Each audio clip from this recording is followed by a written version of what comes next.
I guess I have this eval hat because everyone has a eval thing on. So talking about feature engineering. So I guess we could change it to features instead. So these hats have really terrible security. So maybe the challenge for during the talk is if you find the right app, you can actually remotely connect to this hat and program whatever you wanted to say on top of that. So if everybody starts laughing during my talk, I know it's not because of my bad jokes, but somebody probably figured it out. Okay, so I guess we can skip this slide. Thank you, Adam. And but I've been doing LanceDB for a little while. I think we see a lot of new things that are happening in AI, especially in multimodal land, but they also echo a lot of the things that have come before. What do I want to talk about feature engineering today? First of all, I think let's define feature engineering. I think feature engineering is different from, if you're thinking about data pipelines or ETL and all of those other things. It's a very related concept, but it's more about data enrichment rather than data movement. Right? Feature engineering is the process of turning raw data into informative variables. It's much more focused around machine learning or AI if you're building and developing AI models. This is an incredibly important process. Because really, better AI really comes from better data. There's a lot of similarities in part of the context engineering process for agents as well, so it's not totally unrelated, and it is still incredibly important. So if you look at this old tweet from, I don't know if you can see that, but it's like from February 2013, right? So if you're building a model, a lot of your time is spent actually on preparing the data on feature engineering. This is both sort of like a good, it's two things. One is it shows how important good data is and how important feature engineering is, but it also shows how doing it kind of sucks, right? And with AI, data challenges have become even more difficult. Because the data is getting bigger, it's more multimodal, it's being generated a lot faster, and the types of features you need to support a good multimodal or even a regular LLM has become astronomically large and more complicated. So this problem of having to spend a lot of your time preparing data is even worse today. And then to compound with that, I think a lot of the tooling ecosystem is still last generation. I think you'll see, you're actually in the right place if you're interested in this kind of topic, because you'll see a couple of talks today that are in the sort of general vicinity of this topic of how do we improve data pipelines in general, whether it's for ETL or data engineering in general or for feature engineering. So you might hear Matt House give a talk later on DLT Hub. I think then there's also another talk by Chiro from Baoplan that's going to be interesting. And then, of course, this all goes into the broader topic of how do we stop managing too many low-level details. So I think if you are thinking about that and you're working on machine learning, you should definitely go to Ethan's talk later on how to manage ML pipelines without and all the glue code without YAML. Okay, so we're going to talk about the 10 things I hate about feature engineering. It's sort of split into 4 categories. Challenges that maybe not so bad at small scale with like classical small models, but are much bigger challenge at scale with more modern AI models and large language models. Challenges that are coming from the storage layer, that the storage layer being made for last generation technology and data, it makes it no longer a good fit. And then on top of that, the governance challenges that you have in dealing with that data and the tooling layer and challenges around dealing with feature engineering that makes our lives a lot more difficult than it has to be. I think the central question, right, that I like putting into the take-home message first, which is why are we still creating feature pipelines by hand? We've seen this huge evolution in software engineering, right? Like last year, by the middle of last year, or at least like Q3 of last year, a ton of software engineers have stopped writing code, most of their code by hand. And then this year especially, what we're seeing is, well, even code reviews are no longer done by hand. But still, too many of us are, if you're dealing with data pipelines, we're still writing data pipelines by hand, right? And we're debugging it by hand.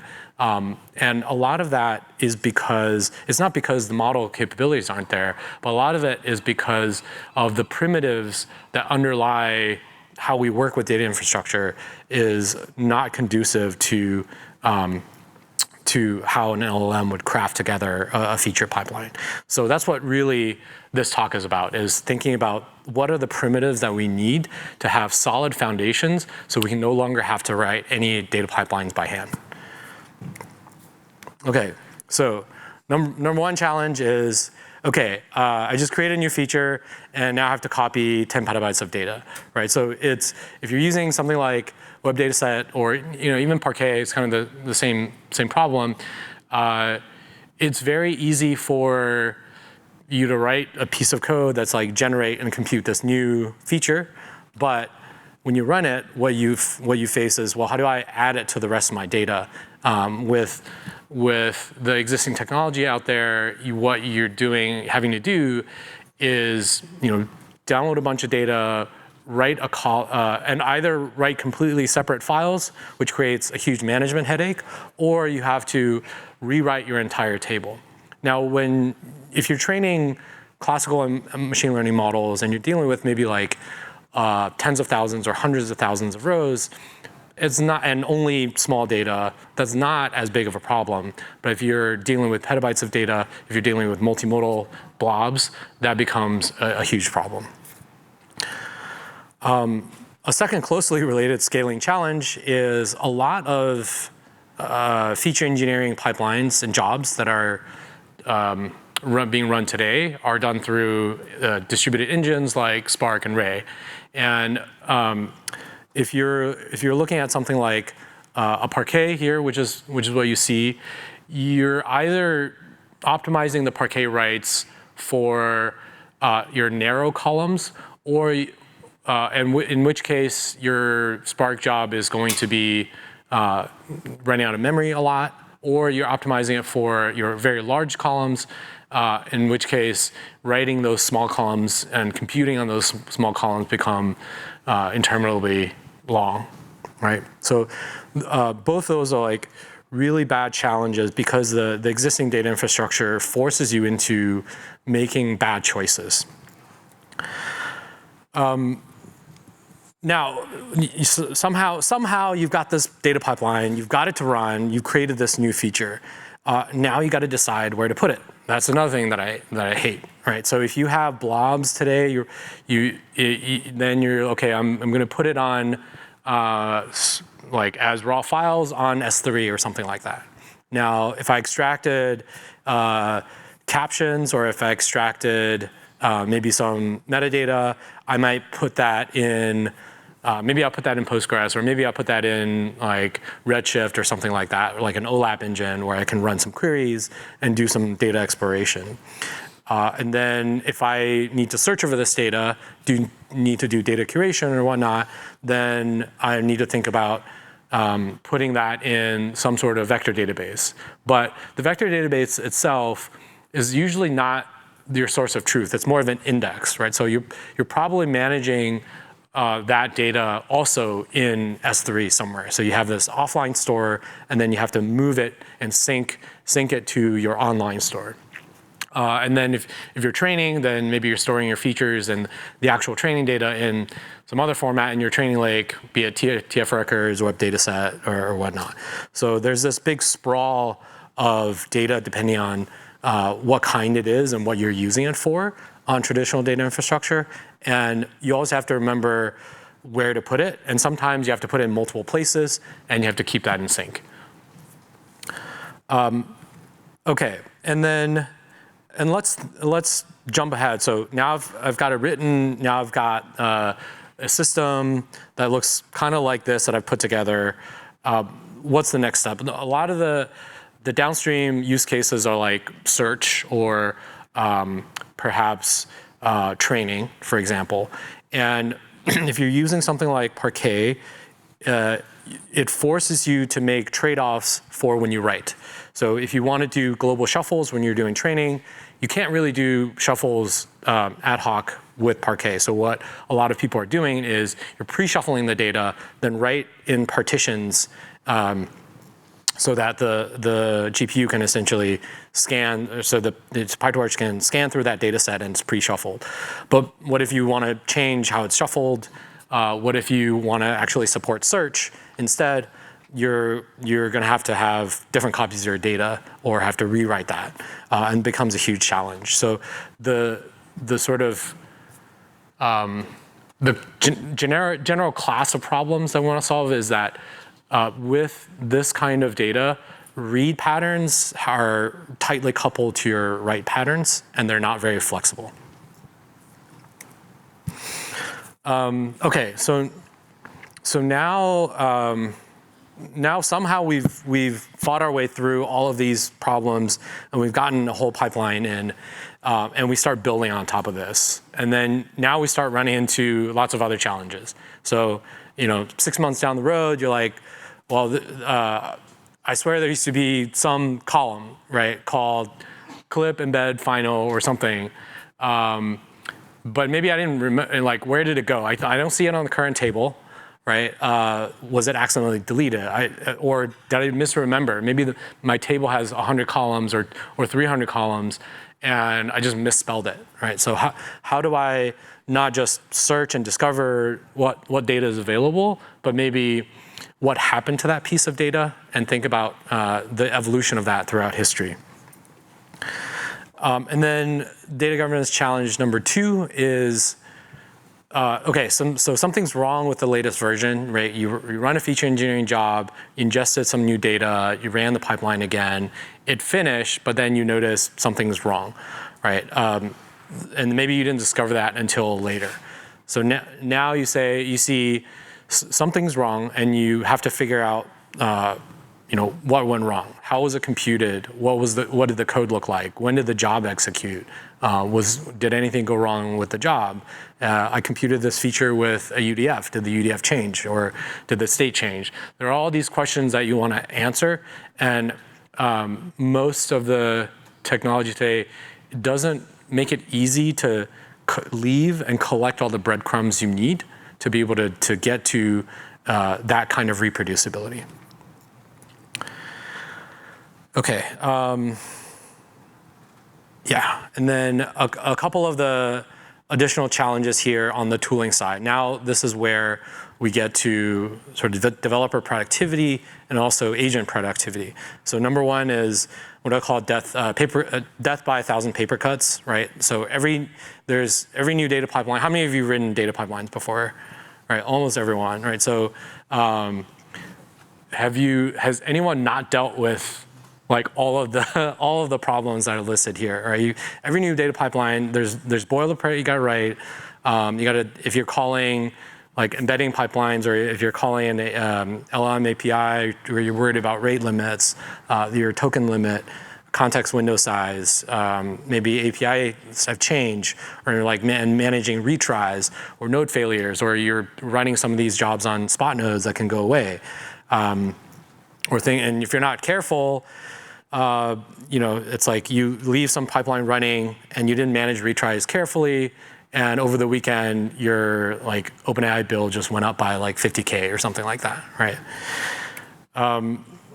Number 2 is sort of related, right? Your pipeline runs fine at small scale, works great on your laptop. You try to run it at scale, everything fails. How do I even debug it? How do I inspect the state? How do I debug a sort of this distributed state problem? And then number 3, this is probably like, I think personally this is probably most maddening for me. I didn't paste the whole animated GIF. I don't think it's PC, but like, if you recognize this one, you can fill in the rest of this animation in your head. But a lot of data pipelines are very frustrating because it's almost impossible not to have some percentage of failures, right? You might have some bad data. Your code might not have covered some sort of edge case. Like the sun like flipped a bit in one of the nodes, right? It's like something will happen. And what do you do with that? A lot of feature engineering jobs nowadays takes a lot of resources. We're talking about like tens of thousands of cores and hundreds or thousands of GPUs to run over days, right? You really do not want to repeat that whole job because of 1% or 0.1% failure. Okay. So I think those are the 10 big things that I think we want to solve to create the right primitives in place so that we can not just solve these problems, we can just stop writing manual data pipelines altogether. So now real quick, I wanted to just talk about how we designed Lance and LanceDB to solve these problems. For the storage layer and scaling, this is why we have open source Lance format, right? You can have a single table. You don't have to worry about where to put that data. You can have incremental column additions, and it'll support all of the different workloads that you need. We just released version 2.2 of Lance format in beta that has blob v2, which helps you more efficiently store and work with larger inline blobs. There's a lot more encodings for compression. So especially for AI data like text, we actually have better compression ratios than Parquet. So at the end of the day, what you're looking at is faster scans, really fast, blazing fast random access, and then also being smaller on disk now. And then another new feature in Lance is versioning and branching. So the data set itself is versioned. That's been there for a while. What's new is what we call branching and shallow clones. So those of you who are familiar with Iceberg and Delta, the branching and shallow cloning feature in Lance combines the best of both of those. And we feel like it is sort of the storage layer foundation for like a Git for data kind of abstraction, which I think you'll hear in some of these other talks that I mentioned as well. And then lastly, we're working on this right now, which is LanceDB feature engineering, right? When you want to do, really what you want is like dataframe.apply, but on tens of thousands of CPUs and also lots of GPUs. And what we're trying to do is make feature engineering declarative and incremental so that you can separate transformation logic from infrastructure. So coupled with the storage layer innovations, this is where we think we can make it a reality for you to stop having to write feature engineering pipelines by hand. Okay, yeah, so some of the details. I want to leave time for maybe like one or two questions. So I'll just stop here. Thank you for coming to my talk, and we're hiring. So if you like working on feature engineering pipelines and data infrastructure, check us out. Let's thank Chang.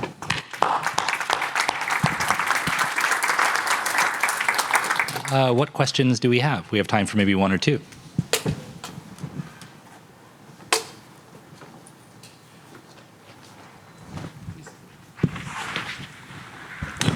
Thank you.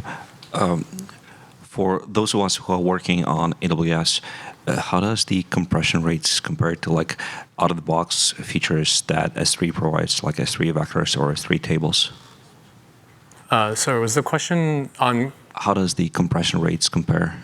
We've done compression comparisons versus Parquet, and for most of the data types that you would encounter in like a training data set, we are as good or better than Parquet. So especially if you have lots of string data, then we're much better than Parquet. And then integer data, we're also better than Parquet.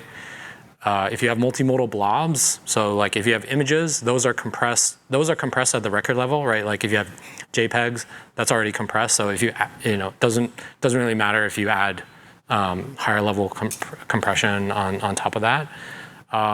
For embeddings, for embeddings, like we've tried lots of different kinds of compression, but for example, the one that you think about for floating point is like ALP, but ALP doesn't really work well for embeddings. Typically, it's great for like continuous data, like sensor data and time series, but it just doesn't really work for embeddings, unless you can tolerate like lossy compression for embeddings, which I don't think anybody wants to do that. Cool.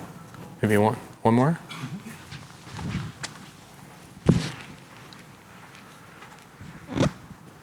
Thank you for the great talk. So on the governance challenges side, a lot of people are talking about formal verification for coding, integrating that with coding assistance. Do you see something equivalent on the data side? And how would you envision that? Yeah, I mean, I think there's probably lots of folks here who are more knowledgeable about that than me. I think Adam's probably published and thought a lot about that with from Prefect. But there's a lot you can do, but you're never going to get there 100% of the way, just because a lot of these pipelines you can do formal verification, but like formal verification doesn't tell you if you have bad data or if you have data that's outside the bounds of how you coded up your feature UDF or something like that. So it's I can go into this the topic at length, but I think the summary is yes, we can make a lot of progress. There's a lot of low-hanging fruit, but also on the other end is we'll never be there 100% of the way. Yeah. Thank you.